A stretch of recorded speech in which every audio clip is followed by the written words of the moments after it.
started digging around it, brushing away the mud, pulled it out, and there was this giant stone head gazing back at him with these obsidian eyes. The Great Unconformity. One of the most unusual discoveries in the Grand Canyon is actually about something that isn't there at all. This phenomenon is known as the Great Unconformity. It's a part of the Grand Canyon where a large chunk of the geological record is missing, roughly 1 billion years to be exact. So how could such a massive amount of Earth's history vanish? The leading theory is that this gap lies between the Tapete Sandstone and the metamorphic rocks of the Granite Gorge. This time period is linked to what scientists call Snowball Earth, a phase when glaciers covered nearly the whole planet. These massive glaciers may have eroded layers of sediment and carried them away, which could explain why so much rock is missing in this region. Another theory is that the rocks never formed at all during that time in these areas. But scientists haven't yet figured out exactly why this huge section is absent. Canyon Cavern Hotel. This isn't your average hotel room. The Grand Canyon Cavern Hotel in Arizona offers a stay in what it claims is the largest, deepest, darkest, and quietest motel room on Earth. It's 220 feet underground in a dry limestone cavern that was formed 65 million years ago when the area was under an ancient sea. The room itself is part of the largest dry cavern in the U.S., and if you book it, you get the whole thing to yourself. Back in the day, this place was a popular stop on Route 66 and was designed to bring in tourists. Now, they give tours and let guests spend the night inside the cavern. It's a one-of-a-kind experience, but some might find it a little too quiet, or even a little creepy. Would you sleep in a cave? Cave of the Domes. Only one officially open cave is available to the public in the Grand Canyon, and it's actually a network of caves. If you're into hiking and exploring dark, hidden spots, this place will definitely catch your interest. The entrance lies near Horseshoe Mesa at the end of the Grand View Trail. Not only is the cave worth visiting on its own, but the hike also takes you away from the more crowded tourist spots and into areas with amazing views. The cave includes old miner tunnels and features limestone domes shaped over millions of years. It's dry, pitch dark, and incredibly quiet. Some scratches on the cave walls add to the eerie vibe, but these were actually made by visitors from the early 1900s. Today, instead of marking the walls, people are encouraged to sign a guest book. Uranium mine. If nothing else on this list has made you uneasy, this one might. Uranium mining is happening near the Grand Canyon, which is not just one of the most unique natural landscapes in the world, but also home to at least 11 Native American tribes. It's a national park, and yet uranium, the radioactive element used in nuclear power and weapons, is being mined just outside its boundaries. The problem is, radiation doesn't care about fences or borders. Once it leaks into the ground or water, it can harm everything, people, animals, and the environment for generations. The Grand Canyon National Park Service is trying to keep the mining out of the park itself. You'd think this place would have full protection, but money talks. Mining around the area started in the 1950s at Orphan Mine, just 2 miles from Grand Canyon Village. Since then, there have been at least 8 uranium mines nearby. One of them is still running today and is putting the park's springs at risk of contamination. While there's a law now that blocks new claims, existing mines with valid permits can continue. It's a dangerous situation, and people are still pushing to stop all uranium mining in the area completely. Nautiloid fossils. Up next is a fossil of a coiled nautiloid that was discovered in the Kebab Formation within the Grand Canyon. At first, it might seem odd to find the remains of a sea animal in this location, but things were very different 270 million years ago. Back then, the area was under a shallow sea, which eventually left behind layers of limestone. The fossil belongs to an ancestor of today's cephalopods, like squids. It lived on the sea floor and used its tentacles to grab food. This particular fossil is considered a holotype, meaning it was used as the defining example when scientists described and named a new species, though the name itself is tough to pronounce. The split twig figurines. In 1933, archaeologists made a series of discoveries in various caves throughout the Grand Canyon. They found what are now called split twig figurines, and these items are incredibly old. Made from single twigs, usually willow, that were split, bent, and folded into animal shapes. These artifacts have been linked to deer or bighorn sheep. Some even look like spears. A total of 15 caves across the region have produced these figurines, and they've been dated back between 2,000 and 4,000 years. Similar artifacts have turned up across other parts of the western U.S., and carbon dating shows that these figures were made over a span of at least 1,700 years.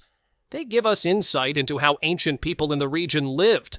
Were these items toys, art, or tools used for rituals? Share your thoughts in the comments. I'd love to hear what you think. Horseshoe Canyon petroglyphs. This one is a bit of a stretch because Horseshoe Canyon is actually in Utah, not near the Grand Canyon. Still, it's worth talking about.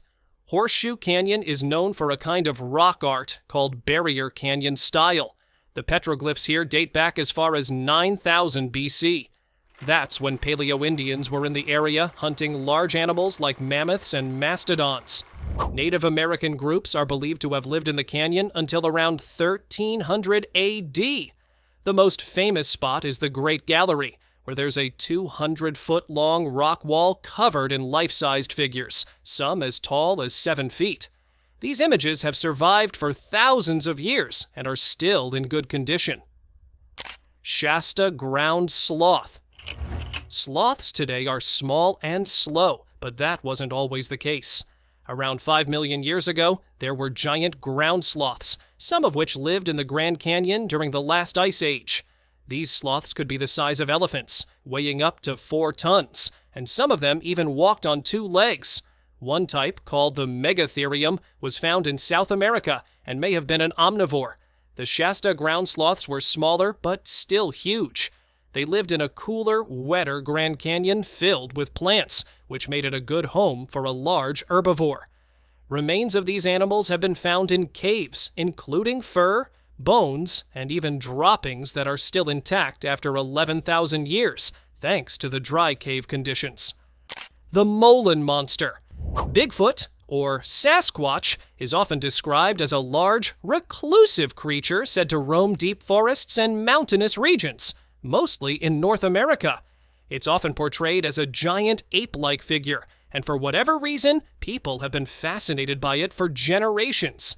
There are tons of reported sightings, strange footprints, and of course, those always blurry photos, even in the age of high-definition cameras. Most scientists label it as folklore or confusion with other animals, but believers argue that unexplored wilderness could easily hide such a creature. Some say Bigfoot could be as tall as 8 feet. Despite many spending years trying to find it, the legend hasn't been confirmed. Maybe it's the most private creature alive, or maybe it doesn't exist at all. Now, let's talk about the Molan Monster, also referred to as the Arizona Bigfoot. Sightings describe it as standing over 7 feet tall, with red eyes and long, dark or reddish-brown hair. People say it gives off a really strong odor, too. Reports of it stretch along the Mogollon Rim, which is where its nickname comes from. Pseudoscorpions. Between 2005 and 2007, researchers found strange little creatures in a cave in the northern Grand Canyon. At first, they thought these were new types of scorpions. It took 7 more years to confirm they were actually pseudoscorpions, a different species altogether. They look like scorpions, but don't have a tail or stinger. Instead, their poison is in their pincers. They've adapted to the cave's darkness and don't even have eyes. They're small, only about 2 inches long, but still not something you'd want to step on in a pitch-black cave. Leopard frog. This frog is recognized for the unique spots on its body, which is where the leopard part of its name comes from. These frogs are found across the southwestern United States, including the Grand Canyon area, and were first identified in the Chihuahua Mountains of Arizona in the late 1800s. Today, this species is listed as vulnerable because its water sources are drying up and droughts are becoming more frequent. Its natural habitat is under threat, and a certain type of fungus is damaging the freshwater environments where it lives, such as springs, ponds, and similar areas. Although this frog was once widespread, it has now vanished from around 80% of its known habitats. The frog itself isn't the frightening part. What's concerning is that it's disappearing from places where it once thrived, which could mean trouble for ecosystems overall. Cliff collapse reveals fossils. It's always interesting when new fossils are uncovered. Each discovery adds to our understanding of how the Earth has evolved over time. But when fossils capture an actual moment from the past, it's even more impressive. In 2016, a section of the Grand Canyon's cliffside collapsed, and a Norwegian geologist named Alan Krill decided to examine the fallen rocks. As a visiting professor at the University of Nevada, Krill was leading a student hike through the Grand Canyon. While exploring, he spotted something unusual in the debris. He took photos and sent them to some colleagues. It turned out he had found the fossilized footprints of two animals that once walked across a sand dune around 313 million years ago. The prints had very thin marks, likely from their claws. That sand dune eventually turned into the rock formations of the Grand Canyon, preserving those footprints until the collapse revealed them again. These are now considered the oldest fossilized vertebrate tracks in the national park, and there's no telling what else might still be hidden in that vast landscape. E. coli.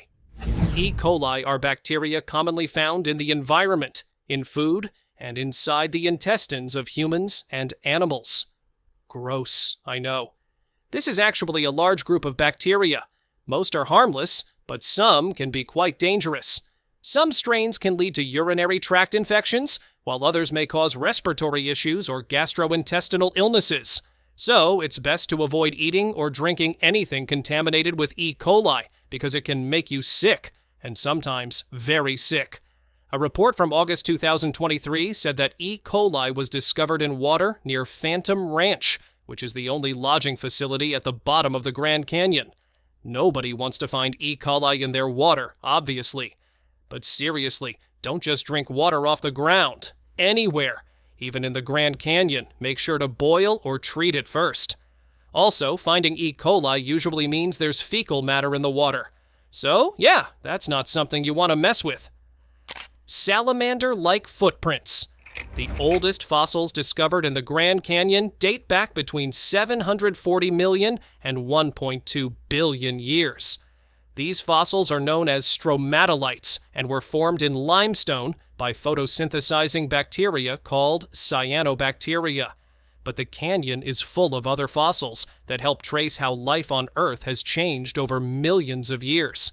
The Coconino sandstone in the area came from ancient sand dunes that existed around 275 million years ago. These sand dunes eventually formed into rock, and today, these layers contain fossils, including footprints that look like they were made by salamander-like creatures. Some creationists latch onto these footprints to support their own ideas, arguing that the prints were made just after a biblical flood, because in their view, wet sand could only exist under those circumstances. They don't seem to consider the possibility that the region once had an ocean, or that the rock formations came much later. So they claim these footprints must have been made 6,000 years ago, right after animals got off Noah's Ark. And somehow those creatures managed to stroll from Turkey to Arizona. Sounds pretty logical, doesn't it? Who needs geology and science when you've got that kind of reasoning? Cheetah bones. During the last ice age, the Grand Canyon was a very different place. The climate was milder, which meant there was more vegetation, attracting herbivores. And naturally, where there are plant eaters, there are predators. One of those predators was the American cheetah, which is now extinct. These animals disappeared at the end of the Pleistocene era. A group of researchers later took a closer look at some bones previously thought to belong to mountain lions. But after further analysis, they realized the bones were actually from American cheetahs. These big cats didn't die in the caves where the bones were found. Instead, it seems other animals dragged their remains there after scavenging them. Lovely. Archaeological sites. The Grand Canyon isn't just a geological wonder, it's also packed with human history. The area holds numerous archaeological sites that help researchers understand the lives of people who lived there thousands of years ago. In 2008, archaeologists began excavating 2 sites along the Colorado River. That work continued for about 3 years. What they found confirmed that several groups, 6 different ones to be exact, had lived along the river at different times over a 3,500-year span. These findings help connect the dots not just about the canyon's past, but also about how humans have interacted with the land for thousands of years. This place still has plenty to reveal about both natural events and human history. Vishnu Temple. This summit stands at 7,533 feet in Grand Canyon National Park, Arizona, and it's surprisingly named after Vishnu, the Hindu god known as the Preserver. The name was given by Clarence Dutton back in 1880. That moment kicked off a trend of naming Grand Canyon peaks after mythological deities. Dutton reportedly thought the formation resembled a pagoda, which is why he chose the name. It may still seem like an odd choice, but there it is. The summit is made up of Parian Coconino sandstone, something we've already come across a few times, and it has a cap rock of Kebab's limestone. Depending on your perspective, it might look like a natural pyramid, or, if you're really trying, maybe even a pagoda. What do you think it resembles? Got a better name in mind? Feel free to drop your suggestions in the comments. Sandstone. Since this rock has come up more than once, it's worth giving it its own section. The Coconino Sandstone is named after Coconino County in Arizona, where it's commonly found. This geological layer actually extends from the Colorado Plateau through parts of Arizona, northwest Colorado, Utah, and Nevada. It's easy to spot in the Grand Canyon, where it shows up as a bright, white, cliff-forming band in the canyon walls. Its thickness varies across the region, just 65 feet in the west, reaching up to 600 feet in the central area, and thinning again to about 57 feet in the eastern section. The sandstone is made from fine quartz grains, along with small amounts of feldspar and potassium.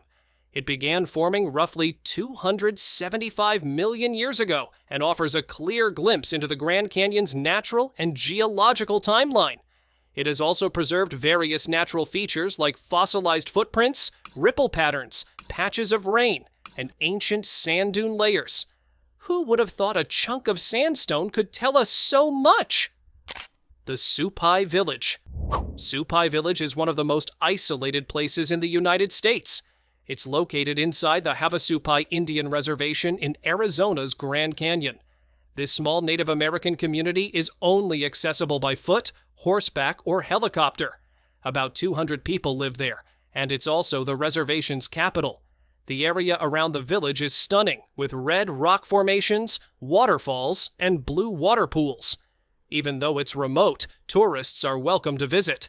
They can take a mule ride or hike to get there, and there are options for staying overnight to take in the scenery and experience the local culture. Nearby, you'll also find well-known spots like Havasu Falls and Mooney Falls. Canyon vandalism. Why someone would choose to vandalize a national landmark is hard to understand. But unfortunately, some people just can't help themselves. These 2 individuals were caught on camera defacing the rocks at Moran Point, which overlooks the canyon. Maybe they misunderstood the name and thought it welcomed morons. The truth is, Moran Point is named after Thomas Moran, a painter from the 1800s who captured the landscapes of the western U.S. Still, these 2 people quickly became the subject of a news story, facing backlash for damaging a national site. They ended up as examples of what not to do. You'd have to wonder what their families thought after seeing that. We would love to hear your thoughts on these discoveries. So which of these discoveries was more shocking to you? Tell us in the comments below and subscribe to our channel for more content.